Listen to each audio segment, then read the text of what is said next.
지금으로부터 25년 전에 제가 초등학교 3학년일 때 이야기입니다. 당시 제가 살던 곳은 C라는 이름의 마을이었습니다. 그리고 그의 T라는 동갑내기 여자애가 전학을 왔죠. 무척이나 밝고 건강한 여자였습니다. 그리고 그 여자애는 영감이 강하다 못해서 신비롭게까지 느껴질 정도의 힘을 가지고 있었어요. 솔직하게 당시 주변에 살았던 사람이라면 대충 이 정도 이야기만 들어도 누군지 알 만큼 당시 지역에선 유명한 아이였습니다. 저는 T와 같은 반이었지만 초등학교 3학년쯤 되면 나름 머리가 굵었다고 그런 이야기는 잘 믿지 않게 되는 법이었어요. 저뿐만 아니라 같은 반 남자애들이 다 거짓말 취급하니까 T는 그럼 보여준다면서 아이들을 데리고 갔습니다. 저는 왠지 무서워서 따라가지 않았지만요. 다음날 우리 반은 대소동이었습니다. 전날 T는 집에 가서 폴라로이드 카메라를 가져온 후에 3장의 사진을 찍어서 아이들에게 보여줬다고 합니다. 그리고 3장 모두 누가 봐도 알 정도로 확실하게 귀신이 찍혀 있었던 거예요. 지금도 선명하게 그 사진들이 떠오릅니다. 한 장에는 나무 옆에 서서 고개를 푹 숙여린 중년 남자가, 다른 한 장엔 얼굴이 흐물흐물해진 갑옷 차림의 사람이, 그리고 마지막 장에는 뭔가 소리치고 있는 듯한 얼굴이 사진을 가득 메우고 있었습니다. 아무리 의심하려 한다 해도 이렇게까지 확실한 물증을 보고서도 의심할 사람은 없었어요. 이 사건으로 T는 남자애들 사이에선 인기인이 되었지만 여자애들 사이에서는 꺼림칙한 존재가 되어버렸습니다. 물론 남자아이들 중에서도 무섭다고 가까이 가지 않으려 하는 녀석들도 꽤 있었지만 그녀는 그런 건 전혀 신경 쓰지 않는 듯 정말로 건강하고 잘 웃는 밝은 아이였습니다. 솔직히 저도 그 무렵에는 그 여자애를 좋아하고 있었어요. 그녀는 마을 변두리의 단독주택에서 살고 있었습니다. 그런데 괴상하게도 그 집 반경 100m에는 다른 집은 한 채도 없었다고 합니다. 어느 날 T와 친하던 남자아이 한 명이 왜 그런 곳에 사는 거냐고 물었습니다. T는 엄마가 여기 안 살면 나쁜 일이 일어난다고 그랬어 라고 대답했습니다. 아무래도 T네 엄마도 대단한 힘을 가지고 있는 것 같았습니다. 그 무렵에 저희 집은 월세집이었어요. 하지만 부모님이 열심히 돈을 모으신 덕에 집을 지을 계획이 잡혀서 땅을 찾고 있을 무렵이었습니다. 전 초등학생답게 그저 그녀의 집 근처에 살고 싶다는 생각에 엄마한테 마을 변두리에 공터가 있어라고 슬쩍 말해서 그녀의 집 근처에 집을 짓게 할 생각이었습니다. 그래서 어머니가 그 땅에 관해 알아보게 되었지만 이상하게도 그녀의 집 근처에는 죄다 시에서 땅을 사들였다는 거였어요. 그리고 현에 문의해봐도 그 땅은 팔 생각이 없다면서 거절당했다고 합니다. 시에서 보유한 땅에 그녀의 집 한 채만이 자리 잡고 있는 거였어요. 그 무렵에는 안 된다는 말에 그저 낙심하고 말 뿐이었지만 지금 와서 생각해보면 무척이나 기묘한 일이었습니다. 이 일을 다음날 그녀에게 이야기했더니 그녀는 웃으면서 그거야 그렇겠지. 그러면 안 돼. 그런 곳에 살겠다는 생각 같은 거 하면. 아무래도 뭔가 있다는 생각은 했지만 설마 그게 나중에 그렇게 큰 사건으로 번지게 되리라곤 상상도 못하고 있었습니다. 제가 말을 꺼낸 걸 계기로 그녀를 좋아하던 남자애들이 다들 몰려서 그녀의 집에 놀러가고 싶다는 이야기를 꺼냈던 것이었죠. 그녀는 평상시와는 다른 냉정한 얼굴로 위험하니까 절대 안 돼 라고 거절했습니다. 하지만 저를 포함해서 어떻게든 그녀의 집에 가보고 싶다는 남자애들이 있었기 때문에 저희는 마음대로 그녀의 집에 찾아가기로 하고 방과 후에 다같이 그녀의 집으로 향했습니다. 가장 먼저 저희를 놀라게 한 건 그녀의 집을 중심으로 크게 철조망이 둘러쳐져서 그녀의 집으로 통하는 길 외에는 모든 길이 막혀있다는 것이었어요. 몰래 그녀의 집에 가는 게 목적이었기 때문에 저희는 길로 가지 않고 철조망을 넘어 타고 그녀의 집 뒤편으로 들어가기로 했습니다. 땅바닥은 흙에 자갈들이 잔뜩 섞인 것 같아서 풀 한 폭이 나지 않았던 게 아직도 기억이 나요. 대략 철조망과 그녀의 집 중간 정도까지 갔을 때 같이 왔던 남자아이 중 한 명이 비명을 지르면서 달리기 시작했습니다. 그리고 거기에 끌려가듯 저를 포함해서 다른 아이들도 겁에 질려서 도망쳤습니다. 다들 죽으림을 다해서 상처투성이가 되면서도 철조망을 넘어 학교까지 도망을 쳤습니다. 겨우 숨을 고른 후에 가장 먼저 도망쳤던 녀석에게 이유를 물었습니다. 그 녀석의 말에 의하면 새까만 안개 같은 게 저희를 둘러싸고 있었다는 거예요. 그 안개 같은 걸 본 건 그 녀석 한 명뿐이었지만 그놈은 우리 중에 가장 공부도 잘하고 이유 없이 거짓말을 할 녀석도 아니었어요. 일시당초에 그녀가 위험하다고 절대 안 된다고 말했으니까 뭔가 위험할 거라는 건 다들 인식하고 있었고요. 다음날 저희는 학교에서 그녀에게 어제 있었던 일을 이야기를 하려 했지만 그보다 먼저 그녀가 잔뜩 화가 나서 저희에게 소리를 질렀습니다. 너희들 어제 무슨 짓을 한 거야? 처음으로 본 그녀의 화난 얼굴이었어요. 그 후에 그녀의 말에 의해서 저희는 수업도 받지 않고 그녀의 집을 향해 끌려갔습니다. 철조망에서 대략 200m 정도 떨어진 곳에 멈춘 후에 저희는 여기서 기다리라고 말한 뒤에 집으로 향했습니다. 1시간 반 정도 기다렸을까요? 여자 한 명이 저희 앞에 다가왔습니다. 그녀의 어머니였어요. 저희 보자마자 정말 미안해. 괜찮을 거야. 하면서 왠지 불안해지는 말을 했습니다. 그대로 저희는 그녀의 엄마와 함께 그녀의 집으로 향했습니다. 집의 벽에는 부적 같은 타원형 종이가 잔뜩 붙어 있었죠. 집 안으로 들어가 보니까 흰옷을 입은 그녀가 정자를 하고 앉아 있었습니다. 그녀의 어머니는 집에 도착하자마자 온 힘을 다해서 그녀의 뺨을 때렸습니다. 그러고는 너 지금 무슨 짓을 저지른 건지 알고는 있니? 이러면서 잔뜩 화가 나서 소리를 쳤습니다.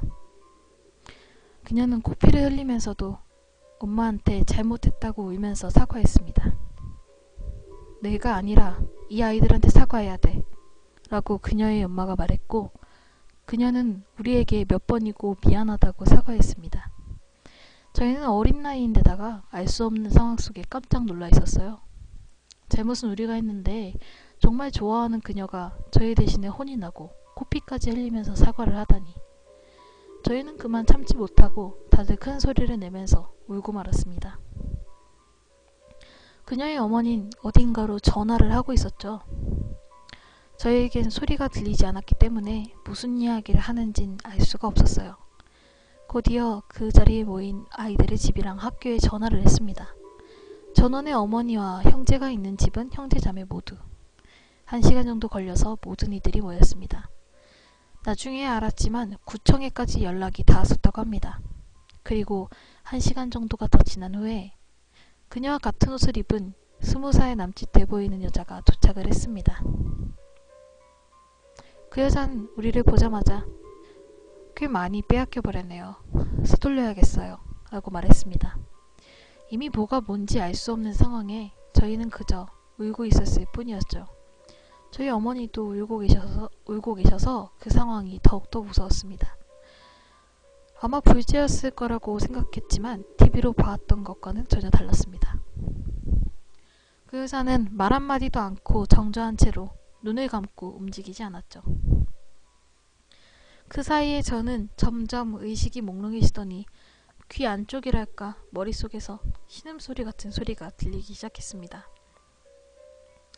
이윽고 그 소리는 점점 커지더니 나중엔 들리지 않게 되었어요. 시간으로는 10분 정도였을까요? 그녀의 어머니는 우선 이걸로 괜찮겠지만 어머님들은 좀 남아주세요 라고 말했습니다. 저희는 학교로 돌아가서 오후 수업을 듣게 됐고 그녀 역시 학교로 갔습니다. 선생님에게도 연락이 갔었던 건지 큰일이었겠구나 라면서 위로를 받았던 게 기억났어요. 그 다음날부터 그녀는 마치 사람이 바뀐 것처럼 말도 잃었고 어두워졌습니다. 우리가 아무리 말을 건네도 그저 무시할 뿐이고 웃는 얼굴도 보이지 않게 되었습니다. 그리고 3개월 후에 저희는 그녀가 전학 갔다는 소식을 듣게 되었습니다. 저희는 저희 잘못으로 그녀가 떠나가 버렸다는 생각에 후회로 점철된 나날을 보낼 따름이었습니다. 그런데 바로 어제 25년 만에 그녀를 만나게 되었어요. 저희 어머니에 의해서 이전에 그녀가 살던 집을 찾아가게 되었던 것입니다. 어머니의 말을 따르면 우리를 보내고 어머니들만 남았을 때 그녀의 어머니가 25년 후에 다시금 찾아와야 된다는 말을 전했었다는 것이었어요. 그리고 거기서 모든 수수께끼가 풀려나갔습니다. 일의 시작은 작년 가을 무렵이었어요. 갑자기 어머니에게서 전화가 와서는 4월 4일에 꼭 집으로 오라는 거였어요. 거기에 더불어서 자세한 설명도 없이 4월 5일까지는 있어야 되니까 휴가를 쓰라는 말까지 덧붙이셨습니다. 그리고 4월 4일 일을 마친 후에 저는 2시간 반이 걸려서 집으로 돌아갔습니다. 어머니는 상다리가 부러지도록 저녁밥을 차려주셨지만 왜 돌아오라고 했는지는 말해주지 않으셨어요. 4월 5일이 되었습니다. 아침 4시 반에 어머니가 저를 깨웠죠. 나가야 되니까 어서 준비하라는 것이었습니다. 사실 전날 집에 돌아오던 도중에 여기서 어릴 적 친구를 만나서 어느 정도 예상은 하고 있었는데 그게 확신으로 바뀌는 순간이었습니다. 어머니가 저를 데리고 간 곳은 역시나 그녀의 집이었어요. 하지만 근처에 이르러서 저는 깜짝 놀라고 말했습니다.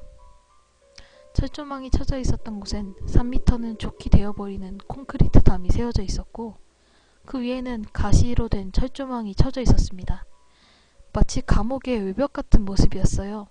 사실인지 아닌지는 알 수 없지만 철조망을 만지면 감전이 된다는 간판까지 세워져 있었습니다. 초등학교 3학년 때 그 사건 이후로 이 근처로 오는 건 금지가 되어 있어서 저 역시 그때 이후로 처음 와보는 거였어요. 길을 따라 걸어가니까 철로 만든 문이 나오고 입구에 정장 차림의 남자가 서 있었습니다. 어머니가 이름을 말하니까 신분증을 요구했어요. 겨우 본인 확인이 끝내고서야 문을 열고 안으로 들어가라는 안내를 받았습니다. 저는 이 안 한가운데에 그녀의 집이 있으리라는 예상을 했지만 그 안엔 아무것도 없었어요. 그저 어릴 적 보았던 자갈이 섞인 흙바닥만이 보일 뿐이었습니다. 그리고 3명의 여자가 어릴 적 보았던 기억이 있는 흰옷을 입고 서 있었죠. 누군가 제 이름을 불렀습니다. 첫눈에 바로 알아볼 수 있었죠. 그녀였습니다. 저는 어떻게든 사과하고 싶은 마음에 곧바로 그녀에게 달려가서 울면서 땅에 무릎을 꿇었습니다. 그 후에 10분도 지나지 않아서 그때 그 남자아이들이 죄다 모였습니다.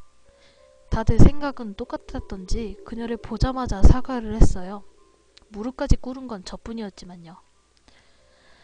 무엇보다도 기뻤던 건 그녀가 옛날처럼 다시 밝은 모습이었던 점이었습니다. 곧 이어서 설명이 시작됐죠. 나머지 2 여자는 그녀의 어머니와 25년 전 불제를 해줬던 그 여자였습니다. 그녀를 포함해서 3명 모두 평범한 속세의 이름이 아니라 무언가 굉장히 긴 계명 같은 이름으로 자신을 소개했습니다. 우릴 부른 이유는 이 토지의 해방과 우리들의 수호 영혼에게 공양을 하기 위해서라는 것이었습니다. 무슨 말인고 하니까 담으로 둘러싸인 이 땅에는 지액이라고 불리는 땅에 깃든 악령이 있다는 거예요. 지방령보다 더 강한 영혼이라고 해야 되나요? 그 땅에 발을 들인 이에겐 온갖 불행과 저주를 퍼부어서 급사하거나 실종되게 만드는 흉악한 영혼이라는 거예요. 그런 지액을 없애기 위해선 반년 정도의 시간 동안 지액만 전문으로 담당하는 불제를 들여야만 한다는 것이었습니다. 그리고 이 땅의 불제는 시에서 의뢰를 받아서 그녀의 어머니가 하고 있었던 것이었어요. 실제로 지액이 완전히 사라지는 건 25년이라는 긴 시간을 필요로 한다고 합니다. 그리고 도중에 희생자가 나오면 그로부터 또 25년의 시간이 더 걸린다는 거였어요. 원래대로라면 사람들도 이런 땅엔 육감적으로 다가가려 하지 않기 마련이지만 의식적으로 거기에 들어가려는 마음을 먹은 경우에는 그마저 소용이 없다고 합니다.